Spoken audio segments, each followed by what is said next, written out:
ଆମକୁ ଯେଉଁ ବାକ୍ୟାଂଶ ଧ୍ୟାନ କରିବା ପାଇଁ ଦେଇଅଛି ତାହା ହେଉଛି ଲୁକ୍ ଲିଖିତ ସୁସମାଚାର ଅଧ୍ୟାୟ 24 ପଦ ସଂଖ୍ୟା 44 ରୁ 53 ପର୍ଯ୍ୟନ୍ତ। ଲୁକ୍ ଲିଖିତ ସୁସମାଚାର ଅଧ୍ୟାୟ 24 ପଦ ସଂଖ୍ୟା 44 ରୁ 53 ପର୍ଯ୍ୟନ୍ତ। କେହି ଜଣେ ସମସ୍ତଙ୍କର ସାହାଯ୍ୟ ନିମନ୍ତେ ସୁନ୍ଦର ଭାବରେ ଧୀରେ ପଠନ କରନ୍ତୁ, ତାପରେ ଆମେ ବାକ୍ୟ ଭିତରକୁ ଯିବା।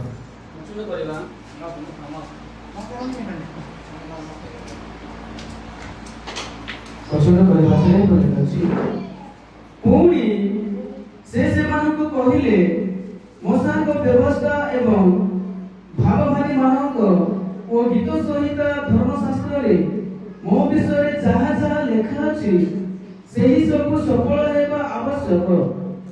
ମୁଁ ତୁମମାନଙ୍କ ସଙ୍ଗରେ ଥିବା ସମୟରେ ତୁମ୍ଭମାନଙ୍କୁ ଏହି ସମସ୍ତ କଥା କହିଥିଲି। ସେତେବେଳେ ସେମାନେ ଯେପରି ଧର୍ମଶାସ୍ତ୍ର ବୁଝି ପାରନ୍ତି ସେଥିପାଇଁ ସେ ସେମାନଙ୍କର ବୁଦ୍ଧିରୂପ ଦ୍ୱାର ଉନ୍ମୁକ୍ତ କଲେ। ଆଉ ସେ ସେମାନଙ୍କୁ କହିଲେ, ଏହି ପ୍ରକାର ଲେଖା ଅଛି, ଖ୍ରୀଷ୍ଟ ଦୁଃଖ ଭୋଗ କରିବେ ଓ ତୃତୀୟ ଦିନରେ ମୃତମାନଙ୍କ ମଧ୍ୟରୁ ପୁନରୁତ୍ଥାନ କରିବେ। ପୁଣି ଜେରୁସାଲେମରୁ ଆରମ୍ଭ କରି ସମସ୍ତ ଜାତିଙ୍କ ନିକଟରେ ତାହାଙ୍କ ନାମରେ ପାପ କ୍ଷମା ନିମନ୍ତେ ମନ ପରିବର୍ତ୍ତନର ପ୍ରସଙ୍ଗ ଘୋଷଣା କରାଯିବ। ତୁମ୍ଭେମାନେ ଏହି ସମସ୍ତ ବିଷୟର ସାକ୍ଷୀ ଅଟ। ଆଉ ଦେଖ, ମୋର ପିତା ଯାହା ପ୍ରତିଜ୍ଞା କରିଅଛନ୍ତି ତାହା ମୁଁ ତୁମମାନଙ୍କ ନିକଟକୁ ପଠାଉଅଛି। କିନ୍ତୁ ଉର୍ଦ୍ଧ୍ୱରୁ ଶକ୍ତି ପ୍ରାପ୍ତ ନ ହେବା ପର୍ଯ୍ୟନ୍ତ ତୁମେମାନେ ଏହି ନଗରରେ ରହିଥାଅ। ତତ୍ପରେ ସେ ସେମାନଙ୍କୁ ବେଥନିଆକୁ ଯିବା ବାଟ ପର୍ଯ୍ୟନ୍ତ ଘେରିଗଲେ ଓ ଆପଣା ହାତ ଧରି ସେମାନଙ୍କୁ ଆଶୀର୍ବାଦ କଲେ। ପୁଣି ସେମାନଙ୍କୁ ଆଶୀର୍ବାଦ କରୁ କରୁ ସେ ସେମାନଙ୍କ ଠାରୁ ଅନ୍ତର ହୋଇ ସ୍ୱର୍ଗକୁ ନୀତ ହେଲେ। ଆଉ ସେମାନେ ତାହାଙ୍କୁ ପ୍ରଣାମ କରି ମହାନନ୍ଦରେ ଜେରୁସାଲେମକୁ ବାହୁଡ଼ି ଗଲେ। ପୁଣି ସ୍ୱର୍ଗର ମନ୍ଦିରରେ ରହି ଈଶ୍ୱରଙ୍କ ସ୍ତବ କରିବାକୁ ଲାଗିଲେ।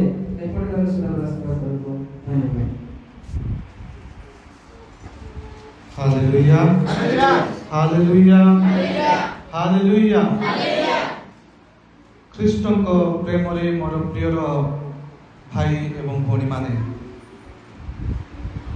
ଆଜି ଯେଉଁ ବାକ୍ୟାଂଶ ଆମକୁ ଧ୍ୟାନ କରିବା ପାଇଁ ଦିଆଯାଇଛି ତାହାର ପ୍ରସଙ୍ଗ ହେଉଛି ଜୀବନ୍ତ ଆଶୀର୍ବାଦ। ଆମର ଏଠି ଟିକେ ଅଲଗା ଅଛି, ଯେଉଁ ସହଚର ଦିଆଯାଇଛି। କ'ଣ ଦିଆଯାଇଛି? ଆଶୀର୍ବାଦର ଜୀବନ। ମୁଁ ଆଜି ଆଶୀର୍ବାଦର ଜୀବନ ଉପରେ ନ କହିକି ଜୀବନ୍ତ ଆଶୀର୍ବାଦ ବିଷୟରେ ମୁଁ ଆପଣମାନଙ୍କୁ ଶିକ୍ଷା ଦେବା ପାଇଁ ଚାହେଁ। ପ୍ରସଙ୍ଗ ହେଉଛି ଜୀବନ୍ତ ଆଶୀର୍ବାଦ। ଆମେ ସମସ୍ତେ ଆଶୀର୍ବାଦ ପାଇବାକୁ ଇଚ୍ଛା କରିଥାଉ କି? ଏଇଠି କେତେ ଲୋକ ଅଭିଶାପ ପାଇବା ପାଇଁ ଇଚ୍ଛା କରୁଛନ୍ତି? କେତେ ଲୋକ ହାତ ଟେକିବା? ଅଭିଶାପ ପାଇବା ପାଇଁ କେତେ ଲୋକ ଇଚ୍ଛା କରୁଛନ୍ତି? କେହି ମଧ୍ୟ ନାହିଁ। କେତେ ଲୋକ ଆଶୀର୍ବାଦ ପାଇବା ପାଇଁ ଆମେ ଇଚ୍ଛା ପ୍ରକାଶ କରୁଛୁ? କେତେ ଲୋକ ହାତ ଟେକନ୍ତୁ। କେତେ ଲୋକ ଦିଟା ଯାକ ପାଇବା ପାଇଁ ଇଚ୍ଛା ନାହିଁ, ତେଣୁକରି ହାତ ଉଠୁନାହାନ୍ତି, ନା ଏପଟ ନା ସେପଟ। ମୁଁ କିନ୍ତୁ ଆଶୀର୍ବାଦ ପାଇବା ପାଇଁ ସର୍ବଦା ଇଚ୍ଛା କରେ। ଆଉ ଆମେ ଆଶୀର୍ବାଦ ପାଇବା ପାଇଁ ପ୍ରାର୍ଥନା କରୁ, ଅପେକ୍ଷା କରୁ, ଆଉ ଆଶୀର୍ବାଦକୁ ଆମେ ଅନୁସନ୍ଧାନ କରିଥାଉ। Hallelujah, hallelujah. ଆମର ପରିବାରରେ, ଆମର ସମାଜରେ, ଆମର ମଣ୍ଡଳୀରେ, ଆମର ସେବା କାର୍ଯ୍ୟରେ, ନିଜର ବ୍ୟକ୍ତିଗତ ଜୀବନରେ ଆମେ ଆଶୀର୍ବାଦ ପାଇବା ପାଇଁ ଇଚ୍ଛା କରିଥାଉ। आशीर्वाद आसु बोली अपेक्षा करिथाउ आउ आशीर्वाद को अनुसंधान करिथाउ किंतु आज वाक्य गोटे सुंदर सत्य विषय शिक्षा प्रदान करे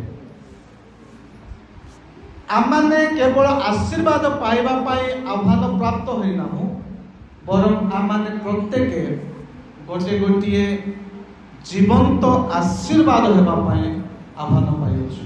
हालेलुया हालेलुया। मनीष सब बेले आशीर्वाद पाइबा पाई से इच्छा करि थाए हाँ कि नहीं आमे सब बेले आशीर्वाद केमिति पाइबा कौन कले आशीर्वाद मिलिबो को प्रकार जीवन यापन कले आमको आशीर्वाद आसीबो से विषय आमने सर्वदा सावधान रही से अनुसार आमने कार्य करिथाउ जो द्वारा आमर जीवन रे आमर पारिवारिक जीवन रे आमर मांडलिक जीवन रे आमर सेवा कार्य रे आमर कार्यक्रम रे आमर पाठ पढ़ा रे सब विषय केमती आशीर्वाद आसीबो आमे सब बेले आशीर्वाद पाइबा पाई आमाने इच्छा करिथाउ किंतु आजिर वाक्य पुणी कम्युनिटी ऑफ क्राइस्ट आमान को शिक्षा प्रदान करे जे आमाने केवल आशीर्वाद पाइबा पाई आह्वान प्राप्त होइना बरं गोटे जीवंत आशीर्वाद हेबा पाई ए जगत पाई ए समाज पाई जो माने यीशु ख्रीष्ट को ग्रहण करि नांती सेमानक पाई आमर निजर परिवार भितरे बंधु बांधव भितरे जेपरि आमे गोटे जीवंत आशीर्वाद अन्य मानक पाई हेबा एथि निमंते आमाने आह्वान प्राप्त होइछु। Hallelujah hallelujah. आजिर वाक्यांश रे आमाने देखिबा को पाउछु जे यीशु ख्रीष्ट से मृत्यु भोग करी तृतीय दिवस रे पुनरुत्थान हैला परे से अनेक स्थान रे निजर शिष्य मानकु पुणी तांकु अनुसरण करुथिबा लोक मानकु से दर्शन देई अछथि पाखापाखि कहा जाए जे 40 दिन यीशु ख्रीष्ट पुनरुत्थित हैला परे लोक मानक सहित से सहभागी होइछन्ति लोक मानक सहित बुलिले चालिले रोटी भांगिले सब कार्य करि अछन्ति से स्वर्ग को आरोहण करबा पूर्वरु आजिर वाक्य प्रकाश करे जे यीशु ख्रीष्ट निजर शिष्य मानकु एकत्र करे। Hallelujah hallelujah. तांकर शेष दिन ए जगत रे से निजर शिष्य मानकु एकत्र कले किछि विशेष विषय से मानकु प्रकाश करबा पाई आपण मानकर केतटी परिवार रे मध्ये परि घटी थिबो विशेष करी एबे ए जेनेरेशन रे एई पीढ़ी रे से जाको हो नाही किंतु आमर पुराना पीढ़ी मान करे आमर पूर्व पुरुष लोक माने बापा मामा जेजे माने जते बेले सेमान को जीवन रो शेष समय आसे से माने जानि देउथिले केते लोक तांकर शेष समय आसले जानि दउथिले आ से माने निजरो परिवार लोक मान को डाकी की किछि शेष उपदेश देकी मृत्यु भोग करुथिले केतटी स्थान रे भी व्यवहार करथे केते को पुराना लोक माने विशेष करी माछी माने जो माने मुख्य थांती ग्राम रे सेमानकर जीवन रे से प्रकार हेई थाए बेले बेले पालक मानकर जीवन रे अधिकांश समय अनेक पालक सेमानकर शेष समय को सेमाने जानि पारंती मृत्यु भोग करबा पूर्वरु निजर परिवार को प्रेम करुवा लोक मान को सेमानकर शेष उपदेश देकी सेमाने मृत्यु भोग करिथांती सेपरि यीशु ख्रीष्ट आज मृत्यु भोग करू नांती से मृत्यु भोग करिकि उठिचंती किंतु जगत को परित्याग करिकि से स्वर्ग आरोहण करबा को जिबा पूर्वरु आपना शिष्य मान को से एकत्र कले आ किछि विशेष संदेश से मान को प्रदान करबा पई इच्छा कले। Hallelujah hallelujah. आजिर वाक्य लूक 24 रो 44 रो 53 रे यीशु ख्रीष्ट सेमान को स्मरण करूछंती शिष्य मान को स्मरण करूछंती जे मोसांक व्यवस्था रे पुणी भाववादी मानक द्वारा लेखा जाइतिबा पुस्तक गुडी करे एवं गीत संहिता गुड़िकरे जीशुख्रीष्ट विषय जहाँ सबू लेखा जाइए से सबू सफल होइछि। हालेलुया। आज वाक्यर मुख्य तीनोटी विषय होछि जीशुख्रीष्ट निजर शिष्य मान स्मरण करूछंती तांको विषय जहाँ सब लेखाई थिला से सब सफल होइछि।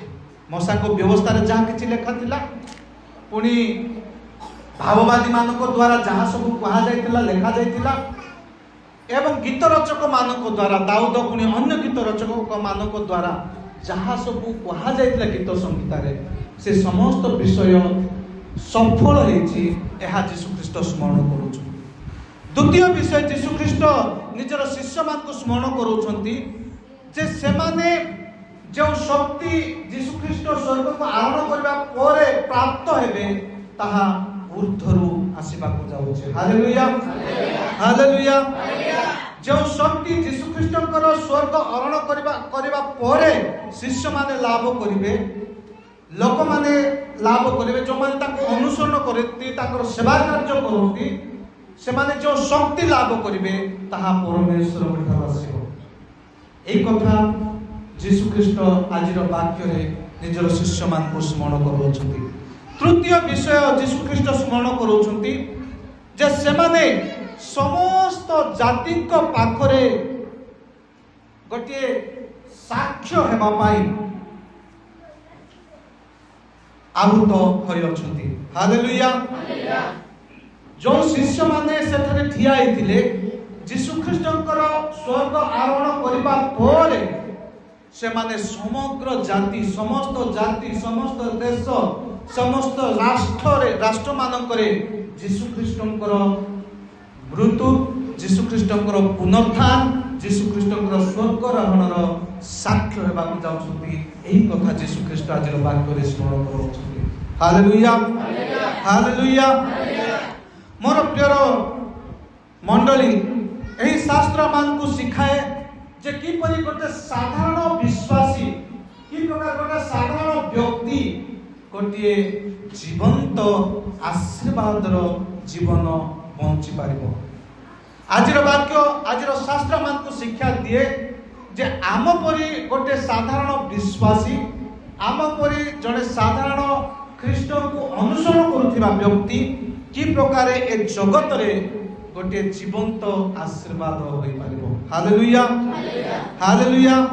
तेणुकरी आज प्रसंग अनुसार आमाने जीवंत आशीर्वाद विषय शिक्षा पाइबा जिबा। गोटे जीवंत आशीर्वाद कौन ताहा आमाने ध्यान करिबा। आजिर वाक्यर प्रथम पदरे लेखा अछि मूसाक व्यवस्था एवं भाववादी मानक वो गीत संहिता धर्मशास्त्र रे मो विषय जहाँ लेखा अछि से सफल हेबा आवश्यक। Hallelujah hallelujah. आजिर वाक्यर प्रथम पदरे जीशुख्रीष्ट कहउछंती जे मूसाक व्यवस्था रे भाववादी मानकर पुस्तक रे एवं गीत संहिता रे मो विषय जहाँ सब लेखा जाय अछि से समस्त विषय सफल हेबा आवश्यक। मोर प्रिय माने प्रथम विषय ला जीवंत आशीर्वाद परमेश्वर सफल होइतिबा प्रतिज्ञा को विश्वास करे। हालेलुया। जीवंत आशीर्वाद हेउछि परमेश्वर प्रतिटी प्रतिज्ञा सफल होई अछि बोली विश्वास करे ताहा होछि जीवंत आशीर्वाद। जड़े व्यक्ति जतले विश्वास करे जे धर्मशास्त्र रे जहाँ सब लेखा है जीशुख्रीष्ट विषय से समस्त विषय गटी गटी करिकी सफल है जतले से विश्वास करे सेटा होछि से व्यक्ति पाई जीवंत आशीर्वाद। Hallelujah hallelujah. जीशु शिष्य मान को स्मरण करेले जे तांकर दुख भोग तांकर मृत्यु भोग वो पुनरुत्थान कौन सी गोटे दुर्घटना नाई गोटे हेउ नाई। जीशुख्रीष्ट करो जो जीशुख्रीष्ट जो दुख भोग देकी गले क्रूस रे जो मृत्यु भोग गले एवं तृतीय दिवस रे जे पुनर्जित हेले एहा अचानक भाव रे घटी नाही। ଏହା ଘଟୁ ଘଟୁ ହେଇନାହିଁ କିମ୍ବା କୌଣସି ପ୍ରକାର ଦୁର୍ଘଟଣା ନାହିଁ। ଏହା ଈଶ୍ୱରଙ୍କର ଯୋଜନାର ଗୋଟିଏ ପ୍ରକ୍ରିୟା ଥିଲା। Hallelujah hallelujah. ପରମେଶ୍ୱର ମନୁଷ୍ୟକୁ ଉଦ୍ଧାର କରିବା ନିମନ୍ତେ ଆଗରୁ ଯୋଜନା କରିଥିଲେ। ଯୋଜନାବଦ୍ଧ ଭାବରେ ଏହି କାର୍ଯ୍ୟ ଘଟିଅଛି।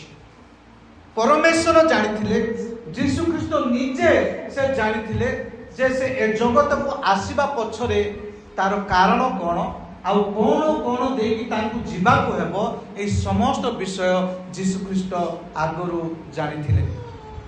ତେଣୁକରି ସେ जो ଯୀଶୁଖ୍ରୀଷ୍ଟଙ୍କର ଦୁଃଖ ଭୋଗ, ଯୀଶୁଖ୍ରୀଷ୍ଟଙ୍କର ମୃତ୍ୟୁ ଭୋଗ ଓ ପୁନରୁତ୍ଥାନ କୌଣସି ଦୁର୍ଘଟଣା ନାହିଁ କି ଅଚାନକ ହେଉ ହେଉ ହେଇନାହିଁ। ଏହା ଯୋଜନାବଦ୍ଧ ଭାବରେ ପର୍ଯ୍ୟାୟ ଅନୁସାରେ ତାହା ଘଟିଅଛି।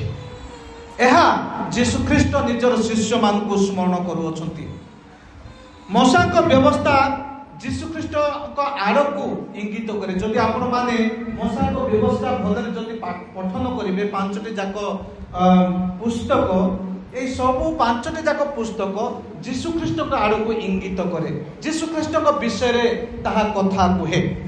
ଆଉ ଭବିଷ୍ୟତ ବକ୍ତାମାନେ ମଧ୍ୟ ଗୋଟିଏ ରାଜାଙ୍କ ବିଷୟରେ କହୁଛନ୍ତି, ଯାହାକି ଯୀଶୁଖ୍ରୀଷ୍ଟଙ୍କ ବିଷୟରେ କହୁଛନ୍ତି। ଯେତେ ଭାବବାଦୀ ପୁରାତନ ନିୟମରେ ଆସିଲେ, ସେ ସମସ୍ତେ ଯୀଶୁଖ୍ରୀଷ୍ଟଙ୍କ ବିଷୟରେ ସେମାନେ କହିଅଛନ୍ତି। ପୁଣି ଗୀତ ସଂହିତା ଯୀଶୁଖ୍ରୀଷ୍ଟଙ୍କ ବିଷୟରେ ଗାନ କରାଯାଇଅଛି। ଗୀତ ସଂହିତାର ଯାହା ସବୁ ଗୀତ ରଚନା କରାଗଲା, ପୁଣି ଗାୟନ କରାଗଲା, ତାହା ଯୀଶୁଖ୍ରୀଷ୍ଟଙ୍କର ବିଷୟରେ, ଯାହାକୁ ସେମାନେ ଦେଖି ନାହାନ୍ତି, ଆସୁଥିବା ଜଣେ ବ୍ୟକ୍ତିଙ୍କ ବିଷୟରେ ସେମାନେ ଗୀତ ମାଧ୍ୟମରେ ଗାନ କରିଅଛନ୍ତି। ମୋର ପ୍ରିୟମାନେ, ଆରମ୍ଭରୁ ପରମେଶ୍ୱର ଖ୍ରୀଷ୍ଟଙ୍କ ମାଧ୍ୟମରେ, ଖ୍ରୀଷ୍ଟଙ୍କ ଦେଇକି ଜଗତ ପ୍ରତି, ଆମ୍ଭମାନଙ୍କ ପ୍ରତି ପରିତ୍ରାଣର ଯୋଜନା ପ୍ରସ୍ତୁତ କରିଥିଲେ। ଯୀଶୁଖ୍ରୀଷ୍ଟ ପରମେଶ୍ୱର ଯେତେବେଳେ ପରମେଶ୍ୱର ମନୁଷ୍ୟ ମଧ୍ୟରେ ଗୋଟିଏ ବିଚ୍ଛେଦ ପ୍ରାଚୀର ନିର୍ମାଣ ହେଲା, ପରମେଶ୍ୱର ଆଉ ଥରେ ମନୁଷ୍ୟମାନଙ୍କର ସହଭାଗୀରେ ଆସିବା ପାଇଁ ଇଚ୍ଛା କଲେ, କାରଣ ସେ ମନୁଷ୍ୟକୁ ଏତେ ପ୍ରେମ କରିଥିଲେ।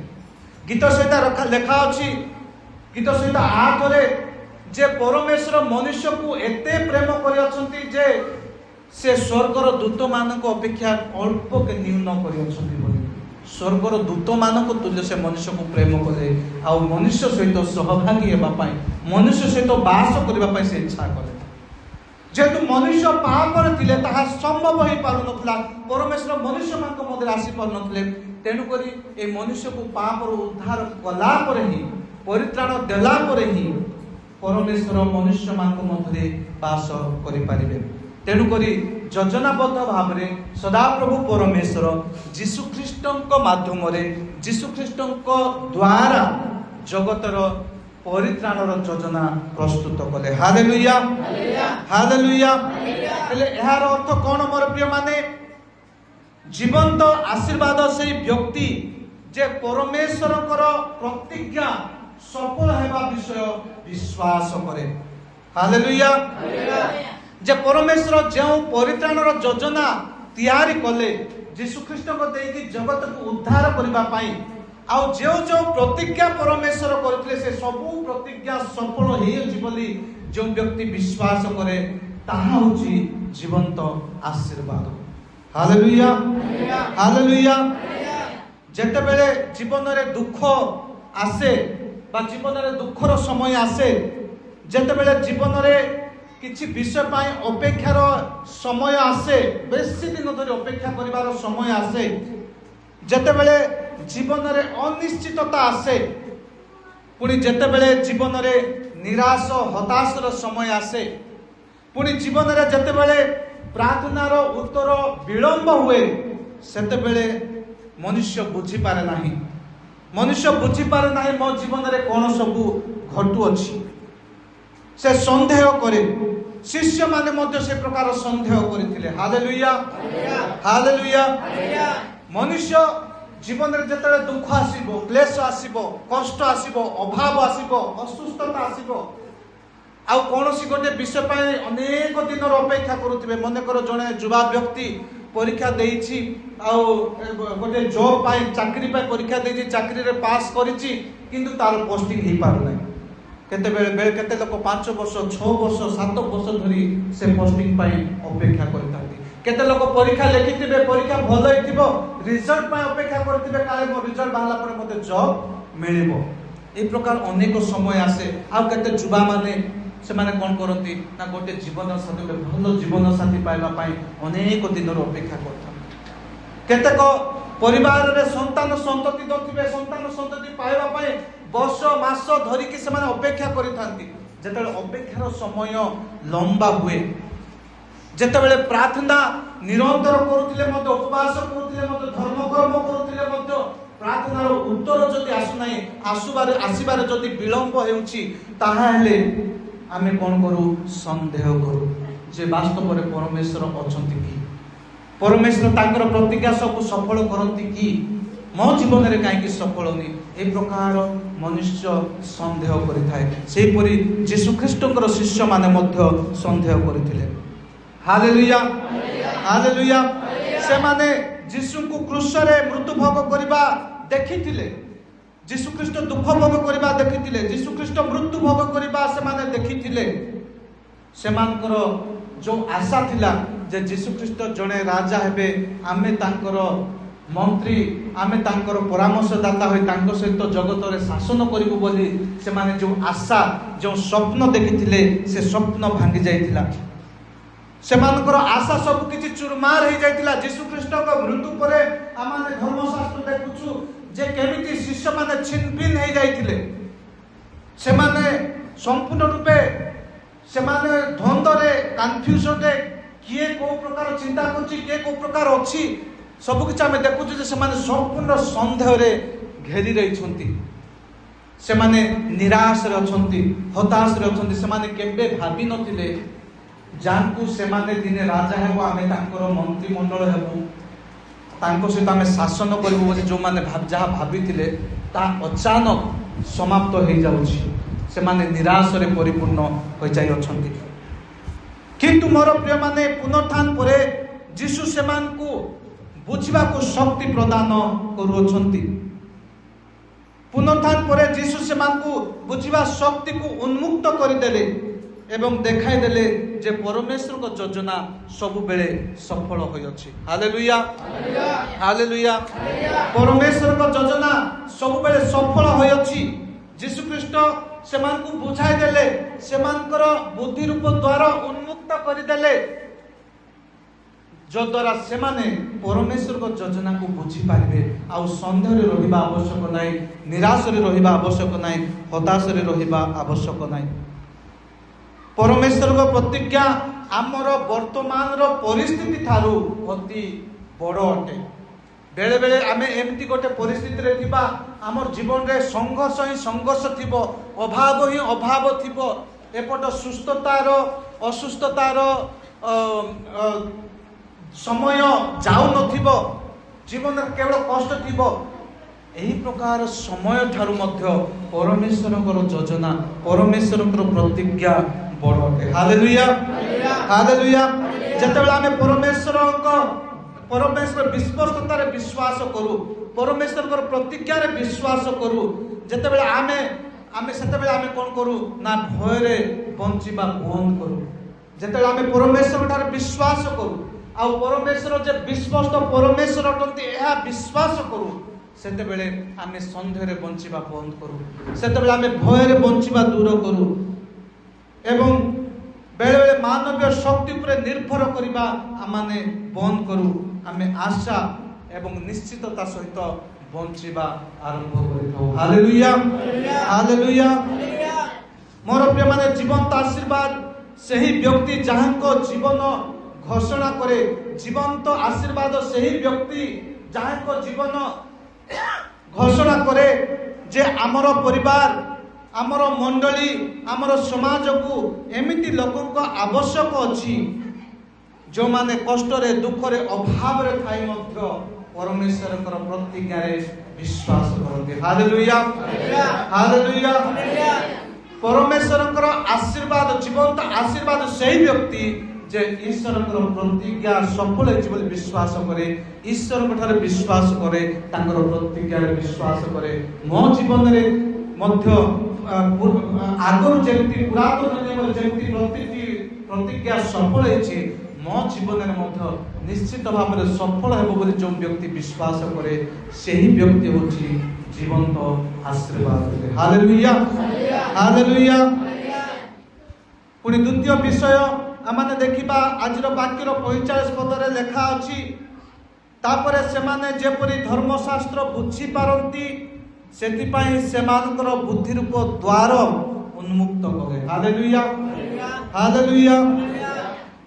ଧର୍ମଶାସ୍ତ୍ରରେ ଯାହା ସବୁ ଲେଖା ହୋଇଅଛି ସେ ସବୁ ଯେପରି ଶିଷ୍ୟମାନେ ବୁଝିପାରନ୍ତି ସେଥି ନିମନ୍ତେ ଯୀଶୁଖ୍ରୀଷ୍ଟ ସେମାନଙ୍କର ବୁଦ୍ଧି ରୂପ ଦ୍ୱାରକୁ ଉନ୍ମୁକ୍ତ କଲେ।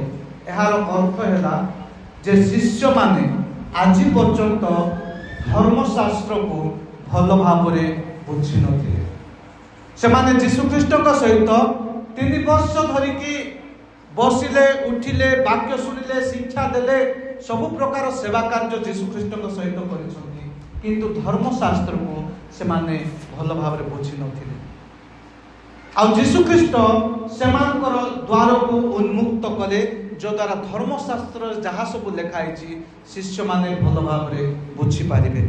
ମୋର ପ୍ରିୟମାନେ, ଜୀବନ୍ତ ଆଶୀର୍ବାଦ ଆତ୍ମିକ ବୁଦ୍ଧିକୁ ଗ୍ରହଣ କରେ। Hallelujah, hallelujah. ଜୀବନ୍ତ ଆଶୀର୍ବାଦ ଆତ୍ମିକ ବୁଦ୍ଧିକୁ ଗ୍ରହଣ କରିଥାଏ, ଆତ୍ମିକ ଜ୍ଞାନକୁ ଗ୍ରହଣ କରିଥାଏ। ଶିଷ୍ୟମାନେ ଆଗରୁ ଅନେକ ଥର ଶାସ୍ତ୍ର ଶୁଣିଛନ୍ତି, କିନ୍ତୁ ଏବେ ଯୀଶୁଖ୍ରୀଷ୍ଟ ସେମାନଙ୍କ ବୁଦ୍ଧି ରୂପ ଦ୍ୱାରକୁ ଉନ୍ମୁକ୍ତ କରୁଅଛନ୍ତି। 3 ବର୍ଷ ଯୀଶୁଖ୍ରୀଷ୍ଟଙ୍କ ସହିତ ରହିଲେ, ଆଉ ସବୁ ଶିକ୍ଷା ସେମାନେ ଗ୍ରହଣ କରିଛନ୍ତି, ପାଇଛନ୍ତି, ଶୁଣିଛନ୍ତି, ଆଉ ଯୀଶୁଖ୍ରୀଷ୍ଟ କରୁଥିବା ସେବା କାର୍ଯ୍ୟକୁ ମଧ୍ୟ ସେମାନେ ଦେଖିଛନ୍ତି, କିନ୍ତୁ ସେମାନେ ବୁଝିପାରିନଥିଲେ। କିନ୍ତୁ ଆଜି ଯୀଶୁଖ୍ରୀଷ୍ଟ ସେମାନଙ୍କର ଦ୍ୱାର ରୂପ ମୁକୁଟକୁ, ଦ୍ୱାର ରୂପ ବୁଦ୍ଧି ରୂପ ଦ୍ୱାରକୁ ଉନ୍ମୁକ୍ତ କରୁଅଛନ୍ତି। ମୋର ପ୍ରିୟର ମଣ୍ଡଳୀ, ଊର୍ଦ୍ଧ୍ୱସ୍ଥ ବିଷୟକୁ ବୁଝିବା ପାଇଁ କେବଳ ଜ୍ଞାନ ଯଥେଷ୍ଟ ନୁହେଁ। ସ୍ୱର୍ଗୀୟ ବିଷୟକୁ ବୁଝିବା ପାଇଁ କେବଳ ଶିକ୍ଷା ଯଥେଷ୍ଟ ନୁହେଁ। ଆତ୍ମିକ ବିଷୟକୁ ବୁଝିବା ପାଇଁ କେବଳ ମାନବୀୟ ବୁଦ୍ଧି ଯଥେଷ୍ଟ ନୁହେଁ। ଊର୍ଦ୍ଧ୍ୱସ୍ଥ ବିଷୟକୁ ବୁଝିବା ପାଇଁ, ଆତ୍ମିକ ବିଷୟକୁ ବୁଝିବା ପାଇଁ, ସ୍ୱର୍ଗୀୟ ବିଷୟକୁ ବୁଝିବା ପାଇଁ ଆତ୍ମିକ ବୁଦ୍ଧିର ଆବଶ୍ୟକ ଅଟେ। Hallelujah, hallelujah. ଆମମାନେ ଏ ଜଗତରେ କେତେ ପାଠ ପଢୁନା କାହିଁକି, ଡିଗ୍ରୀ ପରେ ଡିଗ୍ରୀ, ଡକ୍ଟରେଟ୍ ପରେ ଡକ୍ଟରେଟ୍ ଆମେ ଲାଭ କରିଥାଇପାରୁ, କିନ୍ତୁ ଊର୍ଦ୍ଧ୍ୱସ୍ଥ ବିଷୟ ବୁଝିବା ପାଇଁ, ସ୍ୱର୍ଗୀୟ ବିଷୟକୁ ବୁଝିବା ପାଇଁ ସେ ଜ୍ଞାନ କୌଣସି ପ୍ରକାରେ ଯଥେଷ୍ଟ ନୁହେଁ। ଊର୍ଦ୍ଧ୍ୱସ୍ଥ ବିଷୟକୁ ବୁଝିବା ପାଇଁ ଆମକୁ ଆତ୍ମିକ ବୁଦ୍ଧି, ଆତ୍ମିକ ଜ୍ଞାନର ଆବଶ୍ୟକ ଅଛି। Hallelujah, hallelujah. ଆମକୁ ପରମେଶ୍ୱର ଠାରୁ ଆତ୍ମିକ ବୁଦ୍ଧି ପାଇବାର ଆବଶ୍ୟକ ଅଛି। ପରମେଶ୍ୱର ଆମକୁ ସେ ଆତ୍ମିକ ବୁଦ୍ଧି ଦେବେ। ଯୀଶୁଖ୍ରୀଷ୍ଟ ନିଜର ଶିଷ୍ୟମାନଙ୍କର ବୁଦ୍ଧି ରୂପ ଦ୍ୱାରକୁ ଉନ୍ମୁକ୍ତ କଲେ, ସେପରି ପରମେଶ୍ୱର ଆମଙ୍କର ବୁଦ୍ଧି ରୂପ ଦ୍ୱାରକୁ ଉନ୍ମୁକ୍ତ କରିବେ। ଯୀଶୁଖ୍ରୀଷ୍ଟ ଆମଙ୍କର ବୁଦ୍ଧି ରୂପ ଦ୍ୱାରକୁ ଉନ୍ମୁକ୍ତ କରିବେ। ପରମେଶ୍ୱରଙ୍କ ଠାରୁ ଆତ୍ମିକ ବୁଦ୍ଧି ଆସିଥାଏ। Hallelujah, hallelujah. ଅନେକ ଲୋକ ବାଇବେଲ ପଢ଼ନ୍ତି, ପ୍ରତିଦିନ ବାଇବେଲ ପଢ଼ନ୍ତି, ସକାଳୁ ଉଠିଲେ ବାଇବେଲ ପଢ଼ନ୍ତି, ପୁଣି ଦିନର କାର୍ଯ୍ୟ ସମାପ୍ତ କରି ଶୋଇବା ପୂର୍ବରୁ ବାଇବେଲ ପଢ଼ନ୍ତି, ଧ୍ୟାନ କରନ୍ତି, ବାକ୍ୟ ଧ୍ୟାନ କରିବା ପାଇଁ ଚେଷ୍ଟା କରନ୍ତି, ବାକ୍ୟ ଅନୁସାରେ ଜୀବନ ଯାପନ କରିବା ପାଇଁ ଚେଷ୍ଟା କରନ୍ତି, କିନ୍ତୁ সেই বাক্য সেମାନଙ୍କ ଜୀବନକୁ ପରିବର୍ତ୍ତନ କରିନଥାଏ। ଅନେକ ସମୟରେ ଏହି ପ୍ରକାର ଆମଙ୍କ ଜୀବନରେ ଘଟିଥାଏ। ଦୈନନ୍ଦିନ ଜୀବନରେ ଆମେ ବାକ୍ୟ ପଢୁଥିବା, ସକାଳେ ସନ୍ଧ୍ୟାରେ ବାକ୍ୟ ପଢୁଥିବା, କିନ୍ତୁ ସେ ବାକ୍ୟ ଆମଙ୍କ ଜୀବନରେ କିଛି ପ୍ରଭାବ ପଡୁନଥିବ, ଆମଙ୍କ ଜୀବନକୁ ପରିବର୍ତ୍ତନ କରୁନଥିବ। ଶିଷ୍ୟମାନେ ପରିବର୍ତ୍ତିତ ହେଲେ କାରଣ ଯୀଶୁ ସେମାନଙ୍କର ବୁଦ୍ଧି ରୂପ ଦ୍ୱାର ଖୋଲିଦେଲେ। ଆମମାନେ ଯଦି ବାକ୍ୟ ପଢୁଛୁ, ବାକ୍ୟ ଧ୍ୟାନ କରୁଛୁ, ତାହେଲେ ଆମେ ପ୍ରାର୍ଥନା କରିବାର ଆବଶ୍ୟକ ଅଛି ଯେ ପ୍ରଭୁ ମୋର ବୁଦ୍ଧି ରୂପ ଦ୍ୱାର ଉନ୍ମୁକ୍ତ କରିଦିଅ, ମୋତେ ସେ ସ୍ୱର୍ଗୀୟ ବୁଦ୍ଧି ପ୍ରଦାନ କର, ସେ ଆତ୍ମିକ ବୁଦ୍ଧି ମୋତେ ପ୍ରଦାନ କର, ଆତ୍ମିକ ଜ୍ଞାନ ମୋତେ ପ୍ରଦାନ କର, ଯଦ୍ୱାରା ମୁଁ ବାକ୍ୟ ବୁଝିପାରିବି, ବାକ୍ୟର ମର୍ମକୁ ବୁଝିପାରିବି, ବାକ୍ୟ ଦ୍ୱାରା ତୁମେ କ'ଣ କହିବା ପାଇଁ ଚାହୁଁଛ ତାହା ମୁଁ ବୁଝିପାରିବି। ଏହି ବିଷୟ ମାନେ ପ୍ରାର୍ଥନା କରିବାର ଅଛି। तेबे प्रभु आमको वाक्य बुझा साहाय्य करेंगे आउ से वाक्य आम जीवन को परिवर्तन कर। Hallelujah hallelujah. जीवंत आशीर्वाद परिवर्तित बुद्धि आरंभ हुए। जीवंत आशीर्वाद परिवर्तित ज्ञान आरंभ होता है। मोर प्रिय माने जेतेबेले ख्रीष्ट आम मन को खोली दियंती, आमर बुद्धि रूप द्वार को खोली दियंती, उन्मुक्त कर दियंती, लोक मानकु देखिबार आमर दृष्टिकोण परिवर्तन हुए। आमे को दृष्टि रे लोक मानकु देखुचु ताहा परिवर्तन हुए। जेतेबेले आमर बुद्धि रूप द्वार उन्मुक्त हो जाए, आमे परमेश्वर को सेवा कार्य को भल भाव में बुझी था। जेतेबेले आमर द्वार बुद्धि रूप द्वार उन्मुक्त हुए, आमे क्षमा करबा केते गुरुत्वपूर्ण ताहा माने बुझी पारू। जेतेबेले आमर बुद्धि रूप द्वार उन्मुक्त हो जाए, आमे ईश्वर को कृपा को बुझी पारू, ईश्वर को अनुग्रह को बुझी पारू, ईश्वर को प्रेम को आमाने बुझी पारू। जेतेबेले आमर बुद्धि रूप द्वार उन्मुक्त हुए, आमे आमर जीवन उद्देश्य को बुझी पारू जे प्रभु मते जगत रे कोन पाए अछंती, प्रभुंकर उद्देश्य मो जीवन रे कोन अछि, मो जीवन रो उद्देश्य कोन, ए जगत को आसीबा पछरे परमेश्वर मोठार कोन चाहुचंती, मु तांको पई कोन करे, एहा बुझिबा पई साहाय्य करिथाय। जेतेबेले आमर बुद्धि रूप द्वार उन्मुक्त हुए, आमे आमर जीवन रो उद्देश्य को बुझी पारिथाउ। Hallelujah hallelujah. मोर प्रिय मंडली, आत्मिक बुद्धि बिना शक्ति बेले बेले जो शक्ति आमे लाभ करथिबा, जो बळ हवा करथिबो, ता अहंकार रे परिणत हो जिवो, अहंकार रे परिवर्तन हबो। जेतेबेले आत्मिक बुद्धि आमांकर हजि जीव, आत्मिक बुद्धि जेतेबेले हरण हो जीव, आत्मिक बुद्धि जेतेबेले आम ठारू चाली जीव, सेतेबेले जो बळ पाइथिबा, जो शक्ति पाइथिबा, से आत्मिक शक्ति मध्य कोन हो जीव, अहंकार रे परिणत हबो, अहंकार रे परिणत हबो। जदि आत्मिक बुद्धि चाली जीव, सेतेबेले आमर सेवा कार्य गोटे सेवा कार्य ही रहिबो नाही, सेटा गोटे प्रदर्शन तुल्य हेबो, सेटा गोटे प्रदर्शन तुल्य हेबो, देखाणिया हेइ जीव। सेवा कार्य आ हेकि रहिबो नाही। आमर सेवा कार्य रे खाली गोटे ढंगर सेवा कार्य रहिबो, गोटे देखाणिया सेवा कार्य रहिबो। जेतेबेले आत्मिक बुद्धि आम ठारू चाली जीव, सेतेबेले आमे जो लीडरशिप नैचु, जो नेतृत्व कार्य करछु, मंडलीर जो पदवी आमे रहछु, से पदवी कोन हेबो, लोक मान को नियंत्रण करबा आरंभ करबो। आमर नेतृत्व नियंत्रण रे परिणत हो जिवो। किंतु ख्रीष्ट कैंद्रिक बुद्धि सहित सेवा कार्य हुए। ख्रीष्ट कैंद्रिक बुद्धि सहित आमे जो सेवा कार्य रे नियोजित होछु, आमर सेवा कार्य गोटे सेवा कार्य तुल्य रहिबो। आमर नेतृत्व नम्रतारे परिपूर्ण होबो। आमे जो पदवी रे रही सेवा कार्य करूछु, मंडलीर जो दायित्व नैचु, से दायित्व से सेवा कार्य कोन होबो ना नम्रतारे परिणत हेबो, एवं आमर जीवन अन्य मानक पाए आशीर्वाद होय जीव। Hallelujah hallelujah. जदि आमे ख्रीष्ट कैंद्रिक बुद्धि पाइबा, ताहाले आमर जीवन अन्य मानक निमंते आशीर्वादर कारण होबो, अन्य मानक निमंते आशीर्वादर कारण होबो। Hallelujah hallelujah. मोर प्रिय माने, आमे सर्वदा प्रार्थना करबा उचित जे प्रभु तुमर वाक्य बुझिबा पाए मते बुद्धि रूप द्वार, मोर बुद्धि रूप द्वार खोली दियो, मोर बुद्धि रूप द्वार उन्मुक्त कर दियो। कारण मोर प्रिय माने, एक जीवंत आशीर्वाद शिक्षणीय, नम्र एवं आत्मा द्वारा परिचालित अटे। गोटे जीवंत आशीर्वाद शिक्षणीय गुण जहाँके आम शिखि पारिबा, शिखिबा सहज, शिक्षणीय एवं गोटे नम्र जीवन एवं आत्मा द्वारा परिचालित होता है। आत्मिक बुद्धि आमाने से परमेश्वर ठारू लाभ करिथाउ। आउ जीवंत आशीर्वाद कौन करे ना आत्मिक बुद्धि को, स्वर्गीय बुद्धि को, ज्ञान को ग्रहण करिथाउ। Hallelujah hallelujah. प्रथम विषय में कौन शिखिलु ना आत्मिक जीवन होची कौन शिखिलु, जीवंत आशीर्वाद आत्मिक बुद्धि को ग्रहण करे। द्वितीय प्रथम विषय में कौन शिखिलु जे जीवंत आशीर्वाद परमेश्वर सफल होइतिबा प्रतिज्ञा को विश्वास करे। परमेश्वर प्रतिज्ञा को विश्वास करबा होची आत्मिक बुद्धि। प्रथम विषय शिखिलु, द्वितीय विषय शिखिलु जे आत्मिक जीवंत आशीर्वाद कौन करे ना आत्मिक बुद्धि को ग्रहण करे। तृतीय विषय होची जा लिखाई आज वाक्य 46 रु 47 पद मध्य जदि आम देखा से बुझा लिखा पुणी जेरुसालेम आरंभ करी समस्त जाति निकट में ताहांकर नाम रे पाप क्षमा निमंते मन परिवर्तन प्रसंग घोषणा करा। Hallelujah hallelujah. मोर प्रिय माने जीवंत आशीर्वाद पश्चाताप व पाप क्षमार सुसमाचार प्रचार करे। हालेलुया। तृतीय शिक्षा जे जीवंत आशीर्वाद पश्चाताप व पाप क्षमार सुसमाचार घोषणा करे बा प्रचार करे। यह सुसमाचार केंद्र बिंदु अटे।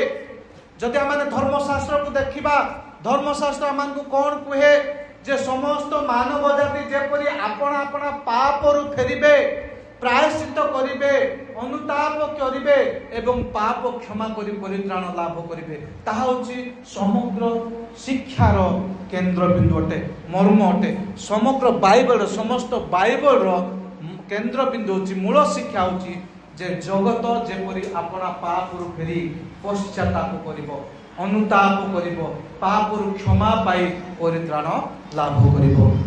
तेणुकर जीवंत आशीर्वाद होची पाप क्षमा व पश्चातापर सुसमाचार को प्रचार करे। Hallelujah hallelujah. जीशु शिष्य मानक घृणा करिबा पई केबा विभाजन करिबा पई किंबा निज महिमार प्रचार करिबा पई समान को पठाई नथिले।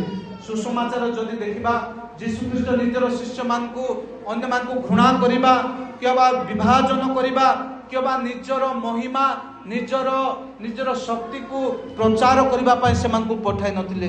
जीशु समान को पश्चाताप, क्षमा, मिलन, आशा रो संदेश सहित समान को पठाई। जीशु ख्रीष्ट कौन पाई पठाई थिले? पाप क्षमा करी पाप क्षमार सुसमाचार प्रचार करिबा पई, पश्चातापर सुसमाचार प्रचार करिबा पई, मिलनर सुसमाचार प्रचार करिबा पई, नूतन आशार सुसमाचार प्रचार करिबा पई जीशु ख्रीष्ट निजर शिष्य मान को पठाई थिले। ख्रीष्टन को हमर मंडली कहे कामनी तो क्राइस्ट कहे Christ mission is our mission, जोटा कि उड़िया रे कहा जाए ख्रीष्टन को सेवा कार्य हमर सेवा कार्य। हालेलुया। कामनी तो क्राइस्ट शिक्षा दिए जे ख्रीष्टन को सेवा कार्य ही हमर सेवा कार्य। जीशु ख्रीष्ट जो सेवा कार्य करथिले आ जीशु ख्रीष्ट जो सेवा कार्य करिथांते पहुंचीथिले सेही सेवा कार्य ही हमर सेवा कार्य। हमर मंडली कथा शिक्षा दी। हमर मंडली केवल गिरजा गृह भितर उपासना करिबा पाए सीमित नुहे। हमर मंडली पृथ्वी रे ख्रीष्ट को सेवा कार्य को जारी रखिबा पाए, ख्रीष्ट को सेवा कार्य को आग को बढ़ाइबा पाए, जुगांत पर्यंत तांकर सेवा कार्य को जारी रखिबा पाए आह्वान प्राप्त होइछे। हालेलुया। आमे केवल रविवार उपासना गोटे चारि कांथ भितरे उपासना करिबा पाए आमाने आह्वान प्राप्त होइना, बरं जीशु ख्रीष्ट जो सेवा कार्य कले से समस्त सेवा कार्य जुगांत पर्यंत जीशु ख्रीष्टकर द्वितीय आगमन पर्यंत सेही सेवा कार्य आमाने करिबार आवश्यक अछि। एहा मंडली मानकु शिक्षा दी। पाप क्षमा करिबार सुसमाचार, पश्चातापर सुसमाचार, जदि कोठारे विभाजन अछि, मन मालिन अछि, सेठारे मिलन आनिबार सेवा कार्य, जो माने निराश रचंती, हताश रचंती, भांगी पड़िचंती, भग्नांतकरण रचंती, से मानकु नुआ आशा आनिबार सुसमाचार सेवा कार्य करिबा पाई आमाने समस्ते आह्वान प्राप्त होइछु। मंडली आमानकु एही शिक्षा प्रदान करे। Hallelujah hallelujah. मोर प्रिय माने मंडली आमानकु शिक्षा दिए जे जेपरी पापी माने क्षमा पाई पारंती, भग्न जीवन गुड़ाक जेपरी पुनर्स्थापित हुअंती, संपर्क गुड़िक जेपरी पुनर्गठित हुए ଏବଂ ଖ୍ରୀଷ୍ଟରେ ନୂତନ ଜୀବନ ଯେପରି ସମ୍ଭବ ହୋଇପାରେ ଏଥି ନିମନ୍ତେ ଆପଣମାନେ ଆଉ ମୁଁ ଆହୁତ ହୋଇଅଛୁ। ପରମେଶ୍ୱର ଆମକୁ ଆହ୍ୱାନ କରିଅଛନ୍ତି ଯଦ୍ୱାରା ଆମମାନଙ୍କର ସେବା କାର୍ଯ୍ୟ ଦ୍ୱାରା ପାପୀମାନେ କ୍ଷମା ଲାଭ କରିବେ, ଯଦ୍ୱାରା ଭଗ୍ନ ଜୀବନ ଗୁଡ଼ିକ ପୁନଃ ସ୍ଥାପିତ ହୋଇପାରିବ। ପୁଣି ଯେଉଁ ପରିବାର ଗୁଡ଼ିକର ବିଚ୍ଛେଦ ଅଛି, ଯେଉଁମାନଙ୍କ ଜୀବନରେ ବିଚ୍ଛେଦ ଅଛି, ମନମାଳିନ ଅଛି, ସେମାନେ ଯେପରି ସେମାନଙ୍କର ସମ୍ପର୍କକୁ ସୁସ୍ଥ କରିପାରିବେ। ପୁଣି ଖ୍ରୀଷ୍ଟ ଯୀଶୁଙ୍କ ଠାରେ ଗୋଟେ ନୂତନ ଜୀବନ ଯେପରି ସମ୍ଭବ ହେବ ଏଥି ନିମନ୍ତେ ମୁଁ ଆଉ ଆପଣମାନେ ଆହ୍ୱାନ ପ୍ରାପ୍ତ ହେଉଛୁ। Hallelujah, hallelujah. ପଶ୍ଚାତାପର ଅର୍ଥ କ'ଣ? ପଶ୍ଚାତାପର ଅର୍ଥ କ'ଣ ମୋର ପ୍ରିୟମାନେ? ପଶ୍ଚାତାପର ଅର୍ଥ ପରମେଶ୍ୱରଙ୍କ ଆଡ଼କୁ ଫେରିବା ହେଉଛି ପଶ୍ଚାତାପ। ହାଲେଲୁୟା। ପାପ ପରିତ୍ୟାଗ କରିବା, ପରମେଶ୍ୱରଙ୍କ ଆଡ଼କୁ ଫେରି ଆସିବା ହେଉଛି ପଶ୍ଚାତାପ। ଏହାର ଅର୍ଥ ହେଉଛି ପାପକୁ ପରିତ୍ୟାଗ କରିବା, ସ୍ୱାର୍ଥପର ଜୀବନକୁ ପରିତ୍ୟାଗ କରିବା, ଅହଙ୍କାର ଜୀବନକୁ ପରିତ୍ୟାଗ କରିବା ଏବଂ ପରମେଶ୍ୱରଙ୍କର ପଥରେ ଚାଲିବା, ପରମେଶ୍ୱରଙ୍କ ଶିକ୍ଷାରେ ଚାଲିବା, ଅନ୍ୟମାନଙ୍କୁ କ୍ଷମା କରିବା, ଅନ୍ୟମାନଙ୍କୁ ପ୍ରେମ କରିବା, ଅନ୍ୟମାନଙ୍କୁ ଆଦର କରିବା, ଅନ୍ୟମାନଙ୍କୁ ସମ୍ମାନ କରିବା, ସେମାନଙ୍କର ଦୁଃଖରେ, ସେମାନଙ୍କର ସୁଖରେ, ସେମାନଙ୍କର ସବୁ ପରିସ୍ଥିତିରେ ସହଭାଗୀ ହେବା ହେଉଛି ପଶ୍ଚାତାପ। Hallelujah, hallelujah. ପାପ କ୍ଷମା କ'ଣ? ପାପ କ୍ଷମାର ଅର୍ଥ ହେଲା ପରମେଶ୍ୱରଙ୍କ କୃପା ଆମର ପାପ ଦୋଷକୁ ଦୂର କରି ସମ୍ପର୍କକୁ ପୁନଃ ସ୍ଥାପନ କରିଥାଏ। ହାଲେଲୁୟା। କ୍ଷମାର ଅର୍ଥ ହେଉଛି ପରମେଶ୍ୱରଙ୍କର କୃପା, ପରମେଶ୍ୱରଙ୍କର ଅନୁଗ୍ରହ। ଆମମାନଙ୍କର ଯେତେ ପାପ ଦୋଷ ଅଛି ତାହାକୁ ଦୂର କରି ପରମେଶ୍ୱରଙ୍କ ଠାରେ ଆଉ ଆମର ମଧ୍ୟରେ ସମ୍ପର୍କ ସ୍ଥାପନ କରିବା ହେଉଛି ପାପ କ୍ଷମା। Hallelujah, hallelujah. ଆଜିର ଜଗତ ଏହି ସନ୍ଦେଶକୁ ଅତ୍ୟନ୍ତ ଆବଶ୍ୟକ କରୁଅଛି ମୋର ପ୍ରିୟମାନେ। ଆଜିର ଜଗତ ଏହି ପାପ କ୍ଷମାର ସନ୍ଦେଶକୁ ନିହାତି ଆବଶ୍ୟକ କରୁଅଛି। ଅନେକ ଲୋକ ଲଜ୍ଜାରେ ଆଜି ଜୀବନ ଯାପନ କରୁଛନ୍ତି, ଅନେକ ଲୋକ ଆଜି କ୍ରୋଧରେ ଜୀବନ ଯାପନ କରୁଅଛନ୍ତି, ଅନେକ ଲୋକ ନିଜକୁ ଗିଲ୍ଟି ଫିଲ୍ କରିକି ଦୋଷାରୋପ ଅନୁଭବ କରିକି ଜୀବନ ଯାପନ କରୁଛନ୍ତି, ଅନେକ ଲୋକ ତିକ୍ତତାରେ ଜୀବନ ଯାପନ କରୁଅଛନ୍ତି, ଆଉ କେତେ ଲୋକ ନିରାଶରେ ହତାଶରେ ଭାଙ୍ଗି ପଡ଼ିକି ଜୀବନ ଯାପନ କରୁଅଛନ୍ତି। କିନ୍ତୁ ଖ୍ରୀଷ୍ଟ ଆମକୁ ଏହି ସମସ୍ତରୁ ଉଦ୍ଧାର କରିବା ପାଇଁ, ଏହି ସମସ୍ତରୁ ଆମକୁ ମୁକ୍ତ କରିବା ପାଇଁ, ସ୍ୱାଧୀନତା ଦେବା ପାଇଁ ସନ୍ଦେଶ ନେଇ ପ୍ରେରଣ କରୁଅଛନ୍ତି। ଖ୍ରୀଷ୍ଟ ଆମକୁ ଏହି ନିରାଶର ଜୀବନରୁ, ଏହି ତିକ୍ତତାର ଜୀବନରୁ, ଏହି ଦୋଷାରୋପ ଗିଲ୍ଟି ଫିଲିଂରୁ, ପୁଣି କ୍ରୋଧରୁ, ଲଜ୍ଜାରୁ ସ୍ୱାଧୀନ କରିବା ପାଇଁ ଆମକୁ ଶିକ୍ଷା ପ୍ରଦାନ କରୁଛନ୍ତି, ସନ୍ଦେଶ ଦେଉଅଛନ୍ତି।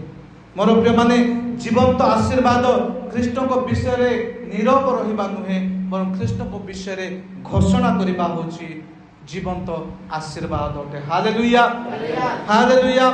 ପରମେଶ୍ୱର ଆମଙ୍କର ପରିବାରରେ, ଆମଙ୍କର ମଣ୍ଡଳୀରେ, ଆମଙ୍କର କାର୍ଯ୍ୟସ୍ଥଳରେ, ଆମଙ୍କର ବିଦ୍ୟାଳୟରେ, ଆମଙ୍କର ସମାଜରେ ଯେଉଁଠି ଆମକୁ ରଖିଛନ୍ତି, ଯେପରି ଆମେ ଖ୍ରୀଷ୍ଟଙ୍କ ଆଶୀର୍ବାଦକୁ ଆମେ ଯେପରି ବାଣ୍ଟି ପାରିବା ସେଥି ନିମନ୍ତେ ଆହ୍ୱାନ ପ୍ରାପ୍ତ ହେଉଛୁ।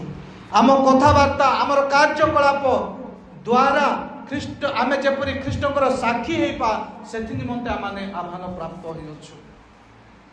ବେଳେବେଳେ ଆମ ଜୀବନରେ ଥିବା ଦୟା, ଆମଙ୍କ ଜୀବନରେ ଥିବା ଉଦାରତା, ଆମଙ୍କ ଜୀବନରେ ଥିବା ନିଷ୍ଠା, ଆମଙ୍କ ଜୀବନରେ ଥିବା କରୁଣା ଏବଂ ଆମ ଜୀବନରେ ଥିବା କ୍ଷମାର ଜୀବନ ସବୁଠାରୁ ବଡ଼ ସୁସମାଚାର ହେଇଯାଏ।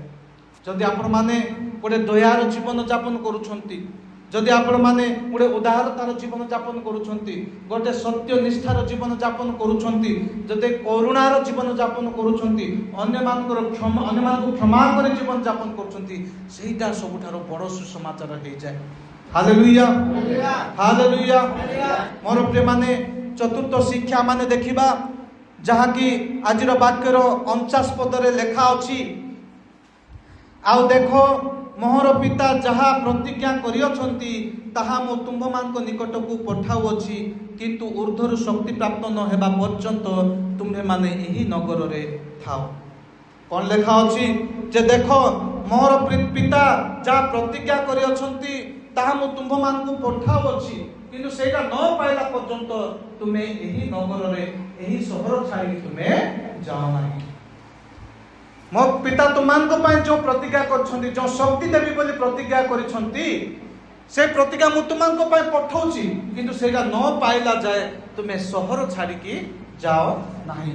49 ପଦରେ କୁହାଯାଉଛି, ଏହାର ଅର୍ଥ ହେଲା ଜୀବନ୍ତ ଆଶୀର୍ବାଦ ଦିବ୍ୟ ଶକ୍ତି ଉପରେ ନିର୍ଭର କରେ। Hallelujah, hallelujah. ଜୀବନ୍ତ ଆଶୀର୍ବାଦ ଈଶ୍ୱରଙ୍କର ଶକ୍ତି, ଦିବ୍ୟ ଶକ୍ତି, ପବିତ୍ର ଶକ୍ତି ଉପରେ ନିର୍ଭର କରେ। ଜୀବନ୍ତ ଆଶୀର୍ବାଦ ଦିବ୍ୟ ଶକ୍ତି ଉପରେ ନିର୍ଭର କରେ। ମୋର ପ୍ରିୟମାନେ, ଏହା ଅତ୍ୟନ୍ତ ଗୁରୁତ୍ୱପୂର୍ଣ୍ଣ ଶିକ୍ଷା ଯେ ଯୀଶୁ ଖ୍ରୀଷ୍ଟ କହୁଛନ୍ତି, ତୁମେ ଯେଉଁ ପର୍ଯ୍ୟନ୍ତ ସେହି ଦିବ୍ୟ ଜ୍ଞାନ ପ୍ରାପ୍ତ ହୋଇନାଅ ସେ ପର୍ଯ୍ୟନ୍ତ ତୁମେ ଏହି ନଗର ଛାଡ଼ିକି ଯାଅ ନାହିଁ। ଅତ୍ୟନ୍ତ ଗୁରୁତ୍ୱପୂର୍ଣ୍ଣ ବିଷୟ। ଶକ୍ତି ନ ପାଇଲା ପର୍ଯ୍ୟନ୍ତ ତୁମେ ସହର ଛାଡ଼ିକି ଯାଅ ନାହିଁ। ଗୋଟେ ଗୁରୁତ୍ୱପୂର୍ଣ୍ଣ ଆଦେଶ ବା ଉପଦେଶ ଯୀଶୁ ଖ୍ରୀଷ୍ଟ ଦେଉଅଛନ୍ତି। ଯୀଶୁ ଶିଷ୍ୟମାନଙ୍କୁ ତୁରନ୍ତ ପଠାଇଦେଲେ ନାହିଁ, ମୁଁ ଯାଉ ମୁଁ ସ୍ୱର୍ଗକୁ ଆରୋହଣ କରୁ କରୁ ତୁମେ ଯାଇକି ସୁସମାଚାର ପ୍ରଚାର କର, ସେବା କାର୍ଯ୍ୟ ଆରମ୍ଭ କର। ଯୀଶୁ ଖ୍ରୀଷ୍ଟ ତାହା କହିଲେ ନାହିଁ। ସେ ତୁରନ୍ତ ସେମାନଙ୍କୁ ପଠାଇଲେ ନାହିଁ। ପ୍ରଥମେ ସେମାନଙ୍କୁ ପରମେଶ୍ୱରଙ୍କର ଶକ୍ତି ପାଇବା ପାଇଁ ଅପେକ୍ଷା କରିବାକୁ କହିଲେ। Hallelujah, hallelujah. ଯୀଶୁ ଖ୍ରୀଷ୍ଟ ଯାଅ, ମୁଁ ଏବେ ସ୍ୱର୍ଗକୁ ଯାଉଛି, ତମେ ଯାଇକି ଜଗତର କୋଣେ ଅନୁକୋଣେ ସୁସମାଚାର ପ୍ରଚାର କର, ସେବା କାର୍ଯ୍ୟ କର ବୋଲି କହିନାହାନ୍ତି। ଯୀଶୁ ଖ୍ରୀଷ୍ଟ କହିଲେ ଯେ ଯେଉଁ ପର୍ଯ୍ୟନ୍ତ ତୁମେ ଶକ୍ତି ପାଇନ ସେ ଶକ୍ତି ପାଇଁ ତୁମେ ଅପେକ୍ଷା କର। এই ନଗର ଛାଡ଼ିକି ଯାଅ ନାହିଁ, এই ସହର ଭିତରେ ରୁହ। ଯେଉଁ ପର୍ଯ୍ୟନ୍ତ ତୁମେ ଶକ୍ତି ପାଇନ ସେ ପର୍ଯ୍ୟନ୍ତ କୁଆଡ଼େ ଯାଅ ନାହିଁ, କୌଣସି ସେବା କାର୍ଯ୍ୟ କର ନାହିଁ। ଯୀଶୁ ଖ୍ରୀଷ୍ଟ ସେମାନଙ୍କୁ ଶକ୍ତିର ଅପେକ୍ଷା କରିବା ପାଇଁ କହିଲେ। ମୋର ପ୍ରିୟମାନେ, ଆମେ ପାଇଥିବା ଶକ୍ତି ପରମେଶ୍ୱରଙ୍କ ଠାରୁ ଆସେ। ଆମେ ସେବା କାର୍ଯ୍ୟ ପାଇଁ ହେଉ କିମ୍ବା ଆମଙ୍କର ପାରିବାରିକ ଜୀବନକୁ ପରିଚାଳନା କରିବା ପାଇଁ ହେଉ, ପରମେଶ୍ୱରକୁ ବିଶ୍ୱାସ କରିବା ପାଇଁ ହେଉ କି ପରମେଶ୍ୱରକୁ ପ୍ରେମ କରିବା ପାଇଁ ଯେଉଁ ଶକ୍ତି ଆମେ ଲାଭ କରୁଛୁ ତାହା ପରମେଶ୍ୱରଙ୍କ ଠାରୁ ଆସେ। ଏହି ଶକ୍ତି ମାନବ କ୍ଷମତା ନୁହେଁ, ଏହି ଶକ୍ତି ରାଜନୈତିକ ଶକ୍ତି ନୁହେଁ। ଏହା ନିଜ ସ୍ୱାର୍ଥ କିମ୍ବା ଲାଭ ପାଇଁ କିମ୍ବା ନିଜର ସ୍ୱାର୍ଥ କିମ୍ବା ନିଜ ଲାଭ ପାଇଁ ଦିଆଯାଇଥିବା ଶକ୍ତି ନୁହେଁ। ଏହା ପରମେଶ୍ୱରଙ୍କ ଉଦ୍ଦେଶ୍ୟ ପାଇଁ ଦିଆଯାଇଥିବା ଦିବ୍ୟ ଶକ୍ତି ଅଟେ। ହାଲେଲୁୟା। ପରମେଶ୍ୱର ଯେଉଁ ଶକ୍ତି ଦେଉଅଛନ୍ତି ତାହା ପରମେଶ୍ୱରଙ୍କ ଠାରୁ ଆସେ। ଆଉ ଏହି ଦିବ୍ୟ ଶକ୍ତି ଆମଙ୍କର ସ୍ୱାର୍ଥ ଲାଭ କରିବା ପାଇଁ, ଆମର ଇଚ୍ଛା ସାଧନ କରିବା ପାଇଁ ନୁହେଁ, ବରଂ ଅନ୍ୟମାନଙ୍କର ସେବା କରିବା ପାଇଁ, ପରମେଶ୍ୱରଙ୍କର ସେବା କରିବା ପାଇଁ ଏହି ଶକ୍ତି ଆମକୁ ଦିଆଯାଇଅଛି। ଏହା ପରମେଶ୍ୱରଙ୍କ ଉଦ୍ଦେଶ୍ୟ ପାଇଁ ଏକ ଉପହାର ଅଟେ। ପରମେଶ୍ୱରଙ୍କ ସେବା କାର୍ଯ୍ୟ ପାଇଁ ଗୋଟିଏ ଉପହାର ଅଟେ ଏହି ଦିବ୍ୟ ଶକ୍ତି। ମୋର ପ୍ରିୟମାନେ, ଶିଷ୍ୟମାନେ ସାଧାରଣ ଲୋକ ଥିଲେ। ସେମାନେ କୌଣସି ସ୍ୱର୍ଗୀୟ ଅଭିଷେକ ପାଇକି ଜଗତକୁ ଆସିନଥିଲେ। ସେମାନଙ୍କ ପାଖରେ କୌଣସି ଗୋଟେ ଅସାଧାରଣ ସେମାନଙ୍କ ଜୀବନରେ ନଥିଲା। ସେମାନେ ଆପଣମାନଙ୍କ ପରି ମୋ ପରି ଅତି ସାଧାରଣ ଲୋକମାନେ ଥିଲେ। କେତ ମାଛ ଧରାଳି ମାନେ ଥିଲେ, କେଉଟ ଲୋକମାନେ ଥିଲେ, ମାଛ ଧରିକି ଜୀବନଯାପନ କରୁଥିଲେ। କେତେ ଲୋକ ତ କର ଆଦାୟକାରୀ ଥିଲେ। ସେମାନେ ରୋମୀୟ ଶାସକ ମାନଙ୍କର ନିମନ୍ତେ କର ଆଦାୟ କରୁଥିଲେ, ଟ୍ୟାକ୍ସ କଲେକ୍ଟର ଥିଲେ, ରାଜସ୍ୱ ଆଦାୟ କରୁଥିଲେ। ଆଉ କେତେକ ଲୋକ ସାଧାରଣ ମନୁଷ୍ୟ, ଆପଣମାନଙ୍କ ପରି ମୋ ପରି ସାଧାରଣ ମନୁଷ୍ୟ ଥିଲେ। କିନ୍ତୁ ପରମେଶ୍ୱରଙ୍କ ଆତ୍ମା ସେମାନଙ୍କ ଉପରେ ଆସିବା ପରେ ସେମାନେ ସମଗ୍ର ଜଗତକୁ, ସମଗ୍ର ପୃଥିବୀକୁ ପରିବର୍ତ୍ତନ କଲେ। Hallelujah, hallelujah. ଆମେ ବେଳେ ବେଳେ ଭାବୁଛୁ ଯେ ମୁଁ ତ ଗୋଟେ ସାଧାରଣ ବ୍ୟକ୍ତି, ମୋ ଦ୍ୱାରା କ'ଣ ହେଇପାରିବ? କିନ୍ତୁ ଶିଷ୍ୟମାନଙ୍କ କଥା ଚିନ୍ତା କରନ୍ତୁ। ଦିନ ରାତି ସମୁଦ୍ରରେ ମାଛ ନ ଧରିଲେ ସେମାନେ ବଞ୍ଚୁ ନଥିଲେ। ସେମାନଙ୍କ ଉପରେ କୌଣସି ସ୍ୱର୍ଗୀୟ ବିଷୟ ନଥିଲା। କୌଣସି ବିଶେଷ ଅନୁଗ୍ରହ ନେଇକି ସେମାନେ ଆସି ନଥିଲେ। କେତେ ଲୋକ ପାପୀ ଥିଲେ, ଟ୍ୟାକ୍ସ କଲେକ୍ଟର ଥିଲେ, ଯେଉଁମାନେ ସେ ସମୟରେ ରୋମୀୟ ଶାସକ ମାନଙ୍କ ପାଇଁ କାମ କରୁଥିଲେ। ଟ୍ୟାକ୍ସ ଅନ୍ୟାୟରେ ସେମାନେ କର ଆଦାୟ କରୁଥିଲେ। ଟଙ୍କାଟି ବଦଳରେ 2 ଟଙ୍କା ଆଦାୟ କରିକି ଟଙ୍କାଟି ସେମାନେ ରୋମୀୟ ଶାସକ ଦେଉଥିଲେ, ଆଉ ଟଙ୍କାଟି ସେମାନଙ୍କର ପକେଟରେ ପକାଉଥିଲେ। ସେମାନେ ଚୋର କରୁଥିଲେ, ଚୋରି କାମ କରୁଥିଲେ, ପାପୀ ମାନେ ଥିଲେ। ଆଉ କେତେ ଲୋକ ଅତି ସାଧାରଣ ଲୋକ ଥିଲେ। आपण मानक परि मो परि साधारण लोक थिले किंतु जेतेले परमेश्वर आत्मा से मान को ऊपर आसिला से माने समग्र जगत को अलट पालट दे देले से माने उल्टे देले समग्र जगत को पालटी देले परिवर्तन कर देले हालेलुया हालेलुया परमेश्वर शक्ति आज आमान को कहीं आवश्यक मोर प्रेम गोटे ख्रीष्ट विश्वासी भाव में आमान को कहीं परमेश्वर शक्ति आवश्यक कारण मानवीय शक्ति सीमित अटे ए मनुष्यर शक्ति ए मानवीय शक्ति अति सीमित अटे अनलिमिटेड नहीं आमे किछि काम करि परिबा किछि काम करि परिबा नहीं किंतु परमेश्वर शक्ति बिना आमे कोन हे जिबा निरुत्साह हे जिबा जदि परमेश्वर शक्ति माने पाइबा नहीं आमे जे कोनोसी काम कले आमे विफल होला आमे निरुत्साह अति सहज रे निरुत्साह हे जिबा परमेश्वर शक्ति बिना सेवा कार्य रे मन लागिबो नाही सेवा कार्य रे मजा आसीबो नाही सेवा कार्य करबा को भल लागिबो नाही मन हेबो नाही जदि परमेश्वर शक्ति रहिबो नाही ताहले जीवन रे परीक्षा आसिले आमे पराजय लाभ करिबा जदि ईश्वर शक्ति रहिबो नाही जेतले परीक्षा आसीबो आमाने से परीक्षा रे हारि जिबा जदि ईश्वर शक्ति रहिबो नाही भय आमान को ग्रास करिबो भय आमान को नियंत्रण करिबो भय आमान को चापिकी रखिबो किंतु परमेश्वर शक्ति द्वारा परमेश्वर आत्मा द्वारा दुर्बल लोक साहसी हो जाती दुर्बल लोक साहसी होती भीत लोक साक्षी होती स्वार्थपर लोक सेवक होती मोर प्रिय माने जेते परमेश्वर आत्मा आमान ऊपर आसीबो आमे जेते दुर्बल होइतिबा आमे सेतिकी साहसी हेबा आमे जेते भयालु थिबा भीत लोक होइतिबा आमे परमेश्वर साक्षी हेबा आमे जदि स्वार्थपर लोक होइतिबा तेबे आमे सेवक हेजिबा सबुठु गुरुत्वपूर्ण विषय होछि जे पवित्र आत्मा आमे केते महान ता देखेबा पई दिया जाय नाही पवित्र आत्मा दिया जाय जे जेपरि ख्रीष्ट आमानक मध्यरे प्रकाशित हेबे आज अनेक लोक से माने पवित्र आत्मा लाभ करिछि बोली से माने लोक मान को देखांती लोक मान को सुस्त करबा को देखांती लोक मान को मु एटा करबा द्वारा एंतेला मु प्रार्थना करबा द्वारा एंतेला पवित्र आत्मा एमती कोले सेमती कोले सेरा निजो को देखेबा पई आज अनेक लोक करूछन पवित्र आत्मा से निमंत्रण दिया जाए पवित्र आत्मा आमान को दिया जाए जो द्वारा यीशु ख्रीष्ट आमान को द्वारा अन्य मान को निकट रे प्रकाशित हो पारिबे हालेलुया हालेलुया आज पवित्र आत्मा पाइछु बोली कि लोक माने उपासना समय रे थरी जाउथिबे नाचुथिबे आ ऊपरे ता ऊपरे पडुथिबे होउथिबे एटा पवित्र आत्मा कर अभिषेक बोली कि मोर प्रिय माने पवित्र आत्मा निजो को देखिबा पाइ नुहे पवित्र आत्मा जेपरि आमान को दिया जाय जो द्वारा यीशु ख्रीष्ट निजे अन्य मान को जीवन रे आम माध्यम रे प्रकाशित हो पारिबे हालेलुया हालेलुया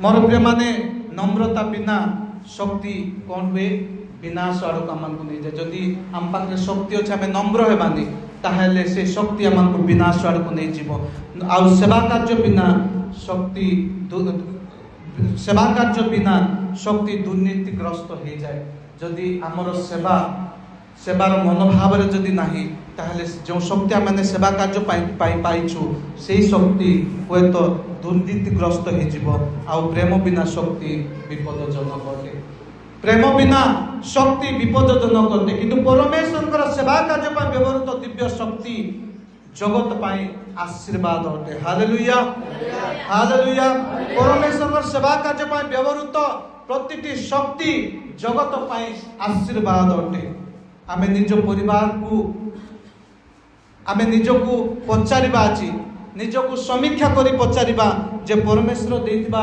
दान गुड़िक परमेश्वर देइतबा शक्ति गुड़िक मु कि प्रकार व्यवहार करूछि आज माने निजको पचारिबा मु से गुड़िक निज पाई किबा परमेश्वर को पाई व्यवहार करूछि आमे निजको समीक्षा करिवार आवश्यक अछि जीवंत आशीर्वाद निजर प्रतिभा संपत्ति निजर नेतृत्व निजर प्रभाव एवं निजर सुजोग गुड़िक परमेश्वर महिमा पाई परमेश्वर सेवा कार्य पाई व्यवहार करते जीवंत आशीर्वाद ଅନ୍ୟମାନଙ୍କ ଜୀବନରେ ପରିବର୍ତ୍ତନ ଆଣିବା ପାଇଁ ବ୍ୟବହାର କରାଯାଇଥାଏ। Hallelujah hallelujah. ପଞ୍ଚମ ଶିକ୍ଷା ହେଉଛି ମୋର ପ୍ରିୟମାନେ, ଆଜିର ବାକ୍ୟର ଶେଷ ପଦରେ ଲେଖା ଅଛି, ପୁଣି ସେମାନଙ୍କୁ ଆଶୀର୍ବାଦ କରୁ କରୁ ସେ ସେମାନଙ୍କ ଠାରୁ ଅନ୍ତର ହୋଇ ସ୍ୱର୍ଗକୁ ନୀତ ହେଲେ।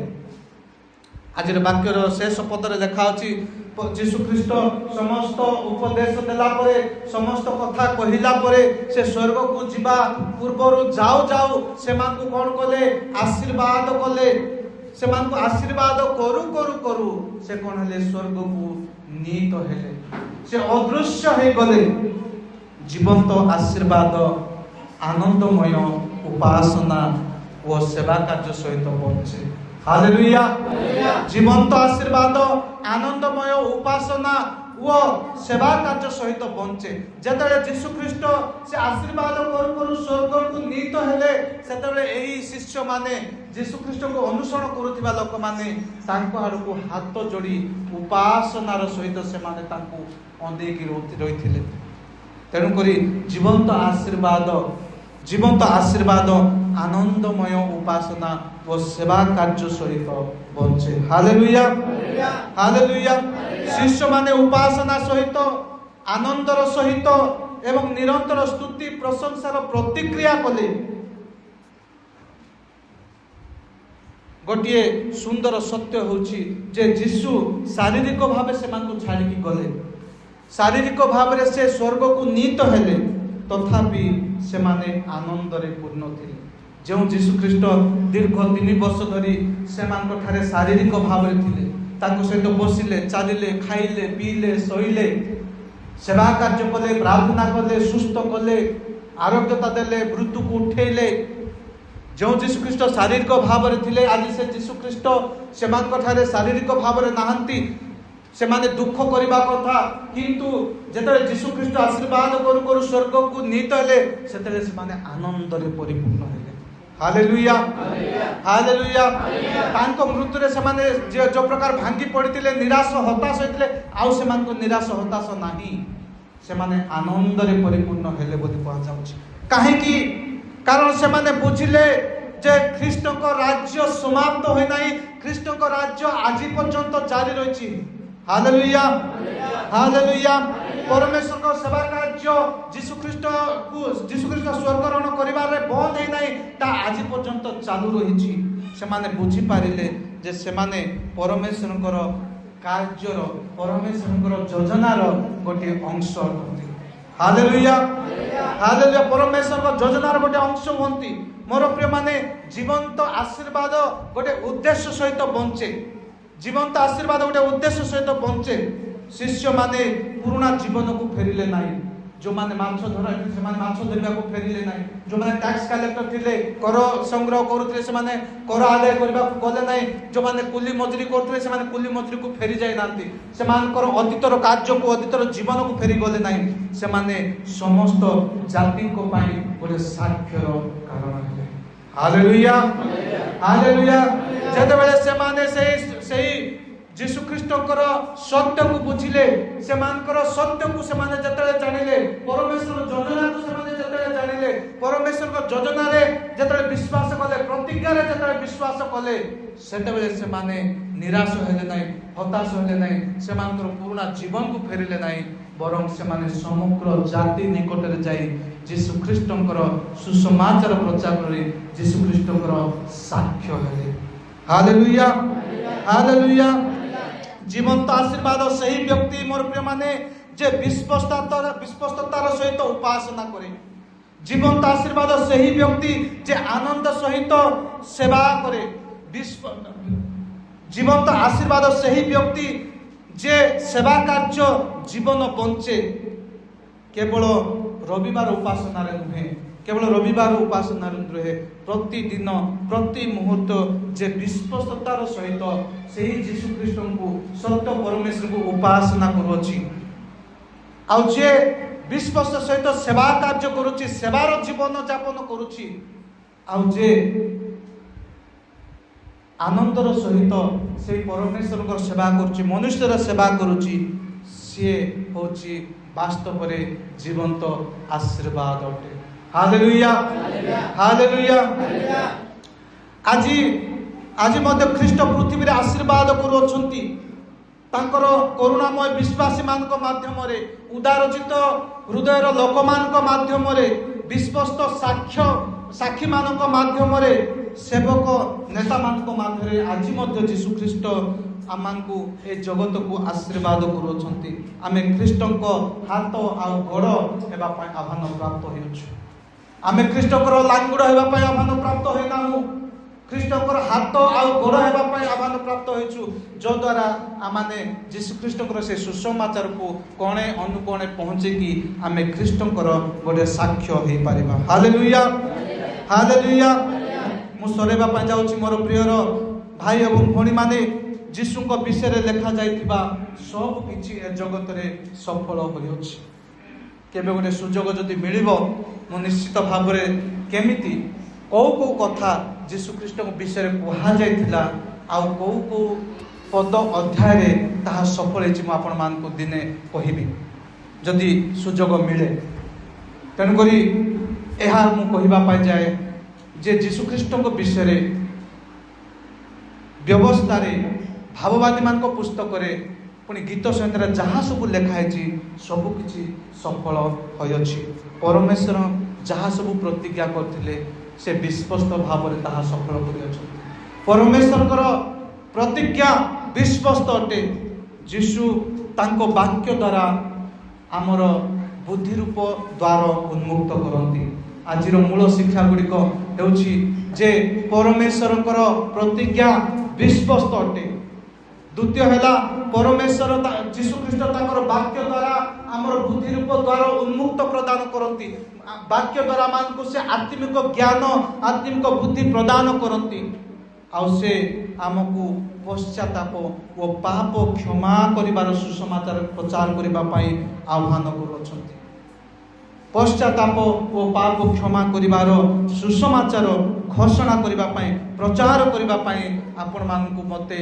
से आह्वान करूछंती से हमकु दिव्य शक्ति प्रदान करंती आमको से आत्मिक शक्ति प्रदान करंती निज स्वार्थ पाई नुहे परमेश्वर सेवा कार्य पाए हालेलुया हालेलुया पुणी आ गोटे मूल शिक्षा जे आम आज लाभ कलु से आमको पृथ्वी रे साक्ष्य हेबा पई आह्वान करियछंती आमको पठेइछंती जे आमे तांकर साक्ष्यर कारण हेइ परिबा मोर प्रिय माने सेपरि आजी आमे हमर प्रश्न एइटा नाही जे मु की आशीर्वाद पाइबा को आसीछि बड़ प्रश्न होछि मु की प्रकार जीवंत आशीर्वाद हेइ पारिबि मु कौन आशीर्वाद पाइबा पाइ मु आसीछि सेइटा बड़ प्रश्न नाही आजिर बड़ प्रश्न होछि मु की प्रकार गोटे जीवंत आशीर्वाद हेइ पारिबि मोर प्रिय माने जीवंत आशीर्वाद परमेश्वर को प्रतिज्ञा रे विश्वास करे जीवंत आशीर्वाद परमेश्वर को वाक्य बुझे जीवंत आशीर्वाद ख्रीष्ट को संदेश प्रकाश करे जीवंत आशीर्वाद दिव्य शक्ति स्वर्गीय शक्ति को ग्रहण करे बा निर्भर करे जीवंत आशीर्वाद आनंदमय साक्ष्य भावे बंचिबा पई आमानको साहाय्य करे मोर प्रियर परिवार आमर अन्य लोक मान जीवन में आम किपरि आशीर्वाद हो पारिबा किपरि आम गोटे जीवंत आशीर्वाद है जीवन यापन करवा आज शिक्षा अनुसार आज प्रसंग अनुसार आज आम को आह्वान करा जाउछि आम गोटे चुनौती प्रदान करा जाउछि जे आमे प्रत्येक गोटे गोटे जीवंत आशीर्वाद होगा आह्वान प्राप्त होइछु आउ आमे की प्रकार गोटे जीवंत आशीर्वाद है ए जगत को आशीर्वाद करि परिबा एहा चिंता करी आमाने बुझिबा पई चेष्टा करी अन्य मान को निमंते हमर पड़ोसी पाई आम परिवार पाई हमर व्यक्तिगत जीवन पाई हमर मंडली पाई हमर समाज पाई ए जगत पाई आमे केमिति गोटे आशीर्वाद होइकी बंची पारू एथि निमंते आमाने सावधान रहू प्रभु वाक्य दे आमान को प्रत्येक को आशीर्वाद करंतु आमेन।